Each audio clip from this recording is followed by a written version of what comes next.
ایک شخص حضرت ابراہیم بن ادہم رحمۃ اللہ علیہ کے پاس آیا۔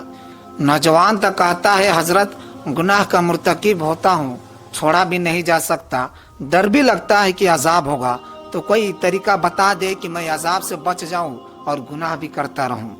اللہ والے بڑے نرم دل کے ہوتے ہیں، دھکے نہیں دیتے، وہ محبت و پیار سے بات سمجھاتے ہیں، دل میں اتارتے ہیں۔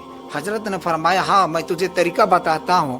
وہ بڑا خوش ہو گیا، بات سننے کے موڈ میں آ گیا، کہنے لگا کہ حضرت وہ کون سا طریقہ ہے کہ میں گناہ بھی کرتا رہوں اور میں عذاب و سزا سے بھی بچ جاؤں؟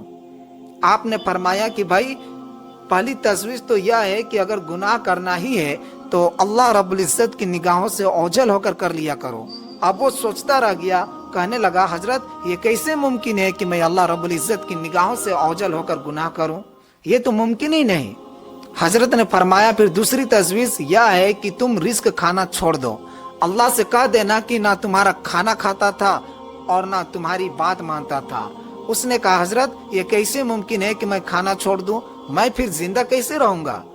حضرت نے فرمایا پھر تیسری تجویز پیش کرتا ہوں، اور وہ یہ ہے کہ زمین و آسمان اللہ رب العزت ہی کا ملک ہے، اسی کے حکومت میں ہے، اور بادشاہ کی نافرمانی اس کے ملک میں رہ کر کرنا یہ ٹھیک نہیں ہے، لہذا اس سے باہر نکل کر نافرمانی کرنا۔ اللہ پاک بھی قرآن پاک میں عجیب انداز سے فرماتے ہیں، جس کا ترجمہ ہے اگر تمہارے اندر استطاعت ہے کہ زمین و آسمان کی کیروں سے باہر نکل سکتے ہو تو نکل کر دکھلاؤ، نکلو گے کس دلیل سے؟ جیسے گھڑے کی مچھلی کدھر جائے گی؟ کہا کہ حضرت یہ بھی نہیں ہو سکتا۔ فرمانے لگے اچھا پھر ایک طریقہ اور بتاتا ہوں، وہ یہ ہے کہ جب ملک الموت آئے روح قبض کرنے کے لیے تو انہیں کہہ دینا کہ تھوڑا انتظار کر لو تاکہ میں توبہ کر لوں۔ اس نے کہا حضرت وہاں تو انتظار کا تصور ہی نہیں، جب موت آتی ہے تو نہ ایک لمحہ آگے ہوتی ہے اور نہ پیچھے۔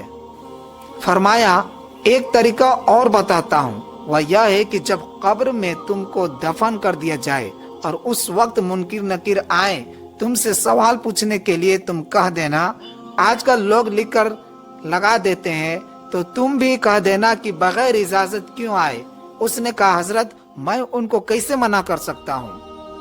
فرمانے لگے اچھا بھائی ایک اور طریقہ بتاتا ہوں، وہ یہ ہے کہ جب قیامت کے دن تمہارے برے عملوں کو کھولا جائے گا اور پروردگار عالم فرشتوں کو حکم دیں گے کہ اس کو گھسیٹ کر تم جہنم میں ڈال دو، تو اس وقت تم ضد کر کے کھڑے ہو جانا کہ میں تو نہیں جاتا۔ اس نے کہا کہ حضرت میری کیا حیثیت کہ فرشتوں کے سامنے ضد کر کے کھڑا ہو جاؤں، میری تو کوئی حیثیت ہی نہیں۔